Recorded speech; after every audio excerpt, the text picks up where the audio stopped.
pense qu'il y a peut-être un aspect qu'on n'a pas trop développé, mais qui viendra peut-être mettre un dernier point, que vous ayez le tableau complet, c'est l'OTAN. Et effectivement, on entend souvent dire oui, mais bon, est-ce qu'il n'a pas été forcé à faire ce qu'il a fait parce que l'OTAN a été trop loin, trop près des frontières russes. Et moi, je me souviens quand je suis arrivée en France en 2000, à l'époque, il me semble que c'était plusieurs politiques français, Jacques Chirac, j'avais entendu dire parler de l'Europe allant de l'Espagne jusqu'à Vladivostok. Donc on ne peut pas reprocher aux Européens de ne pas avoir cherché à dialoguer et à reconstruire quelque chose de nouveau après la chute du mur de Berlin. Mais encore faudrait-il que la Russie soit capable en fait de développer une relation partenariale où tu es un partenaire parmi d'autres.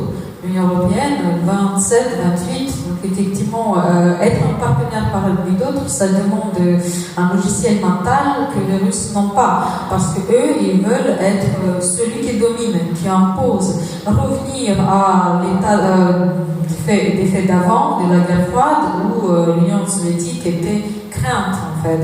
Donc, le vrai souci, le vrai problème vient de là. C'est qu'on a fait beaucoup de choses, je pense, après, tant bien que mal, et des erreurs, peut-être des difficultés aussi dans la façon dont l'économie de marché s'est développée. Bref, on a accompagné, c'est pas parfait, mais la perfection n'existait pas. Mais encore faudrait-il, encore une fois, que l'autre veuille être partenaire. Par rapport à ce qu'on avait dit sur effectivement cet effort de captation de l'histoire, souvenons-nous de la première fois où Vladimir Poutine a rencontré le président Emmanuel Macron en France, où il a fait tout son topo sur la Hanse de Russie. On était tous choqués, énervés, et M. Macron n'était pas forcément au courant. Donc voilà, il a encaissé. Et quelques semaines plus tard, il y a eu la rencontre avec le président Poroshenko d'Ukraine. Et bien sûr, après, quand ils sont venus devant la presse ensemble, ils ont parlé de Kiev. Et on a vu le petit sourire de M. Macron. Et peut-être dernière chose aussi pour montrer aussi le rôle de certains choix dans l'histoire, qu'on garde bien en tête que si Boris Yeltsin avait choisi comme successeur fin 99 un politicien qui était humaniste à l'époque et qui était perçu comme successeur potentiel, quelqu'un qui s'appelait Boris Nemtsov, on ne serait pas là. Malheureusement, sous la pression du clan économique de certains oligarques déjà de l'époque et puis surtout de sa famille propre, Boris Yeltsin et ses deux filles, il a fait le choix de quelqu'un qui était inconnu du grand public, qui était le directeur du FSB, donc le service de renseignement, celui qui s'appelait Vladimir Poutine. Mais si à l'époque le choix avait été Boris Nemtsov, on aurait vu une autre Russie aujourd'hui. J'en ai l'intime conviction. Et j'ajouterais sur la question de l'OTAN, le pire c'est que le premier partenariat stratégique qui a été fait entre l'OTAN et l'un des deux pays, c'était avec la Russie, en 1991, un partenariat stratégique. Et il y avait un bureau de l'OTAN à Moscou jusqu'à l'annexion de la Crimée. L'Ukraine, je finis juste, l'Ukraine, le premier partenariat stratégique est en négociation en 1994, une fois que l'Ukraine a vendu ses armes nucléaires. C'est ça qui a importé aux Occidentaux. Les Occidentaux, ils ne sont pas allés tout de suite en Ukraine en mode on va les confisquer aux Russes. C'est faux. C'est une ineptie. Et ce premier partenariat stratégique n'a pas été ratifié par le Parlement ukrainien. La volonté des Ukrainiens de renforcer leur lien avec l'OTAN, elle date de 2008. Elle date de 2008. Et avant, il y a eu la révolution orange, où le changement de gouvernement, qui a pu voir aussi le rôle négatif qui a été joué par la Russie, qui a tout fait pour mettre des bâtons dans les roues. Bon, après, ils se sont mis des bâtons dans les roues entre eux, parce qu'ils n'ont pas arrêté de se disputer, donc Timoshenko et Yushchenko, mais il y a eu aussi le gaz qui a été utilisé comme une arme. Gazprom, c'est l'État russe. Hein. Alors tout à l'heure, je fais signe 3 présidents, mais Medvedev, je ne sais même pas si on peut le compter comme un président. Hein.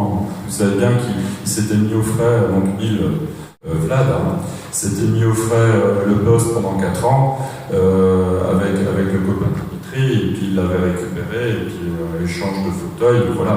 Mais Medvedev qui avait fait sa carrière au début de sa carrière à Gazprom. Donc ce sont des gens qui sont liés. Le gaz était un outil, et il y avait toujours ce problème de Sébastopol, malgré ce traité russo-ukrainien signé en 1997 qui donnait la concession de Sébastopol. Poutine, dès le départ, enfin pas dès le départ, vraiment vers 2003-2004, a commencé à se jouer avec cette dette gazière, essayer d'avoir Sébastopol. Alors c'était des négociations, un peu de marchand de tapis, mais ça c'était la première arme.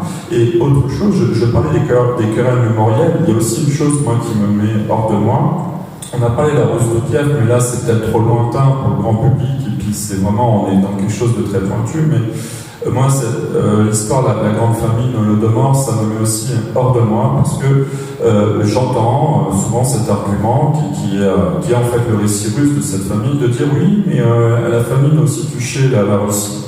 Alors là, vous voyez, dites-vous toujours dans ces discours, c'est pour ça aussi qu'il marche, c'est que dans ces discours, il n'y a pas 100% qui est ajouté, mais c'est toujours une affaire de nuance. En fait, quand Vladimir Poutine dit ça, lui, il n'évoque que la famine qui commence en 1930-1931 et qui est due effectivement à la collectivisation forcée des terres. Cette famine touche essentiellement l'Ukraine, mais elle touche aussi le sud de la Russie, le Kouban, qui était à l'époque peuplé d'Ukrainiens, majoritairement, qui n'était pas donc dans la République d'Ukraine, mais qui était dans le sud de la Russie, et le nord du Kazakhstan. Ça, c'était dû à la collectivisation forcée des terres. Alors très schématiquement, en gros, Staline a voulu mettre fin à la propriété privée dans la paysannerie, et il se trouve que les paysans qui avaient un lopin de terre individuel, qui avaient échappé depuis très longtemps au servage, c'était les paysans ukrainiens majoritairement. Donc, collectivisation forcée des terres, ça veut dire que du coup, les terres à partir de 1929, les terres appartiennent à l'État, et elles n'appartiennent plus aux petits paysans. Et ça a entraîné des problèmes dans la production, évidemment, ces changements ont créé une famine qui a été amplifiée aussi par les mauvaises récoltes, mais celle dont on parle, quand l'Ukraine parle de grande famine d'Holodomor, c'est celle qui commence en septembre 1932 et qui n'est pas due à la collectivisation forcée des terres, mais une décision administrative prise à Moscou de confisquer les récoltes, de confisquer les semences, de confisquer les réserves pour l'hiver aux paysans, à la paysannerie ukrainienne, en désignant le paysan ukrainien comme l'ennemi du peuple sous le terme de kulak, qui désignait un paysan riche. Et là, c'est une attaque contre la paysannerie ukrainienne et donc contre l'idée nationale ukrainienne, puisque il y avait eu des vagues successives de colonisation, notamment de l'Est et de l'Ukraine centrale, dans les villes par des colons venus de Russie au moment de l'industrialisation. Et là, en s'attaquant à la paysannerie ukrainienne, ça pouvait permettre de faire d'une pierre deux coups et de régler le problème national. Et regardez, alors je peux vous dire les références, vous avez Timothy Snyder, qui est un historien américain qui a travaillé sur ces questions, qui lui a travaillé, parce que ce qu'il ne faut pas oublier, c'est que là aussi, Moscou a ouvert toutes les archives dans les années 90, quasiment. Pour les historiens, c'était le moment où il fallait aller. Évidemment, vous doutez bien que depuis 20 ans, c'est le cas. Mais Timothy Snyder parle, écrit couramment le russe, l'ukrainien et le polonais. Il a fait dans les archives. Il y a aussi Andrea Graziosi, qui est un historien italien, qui a fait une histoire de l'Union soviétique, qui en parle. Il y a Nicolas Werth, en France, qui a notamment aussi collaboré pour ce chapitre de la grande famine au livre noir du communisme en 1998. Ce sont des historiens qui ont travaillé là-dessus, sur la famine ukrainienne. Donc quand on entend qu'il n'y a pas eu de famine en Ukraine, c'était une famine qui a eu lieu. Non. Là, quand il dit ça, lui, il voudrait réduire la famine au début des années 30 et il voudrait exclure de la mémoire ce qui s'est passé à peu près 9-10 mois en Ukraine entre septembre 32 et puis l'été 33.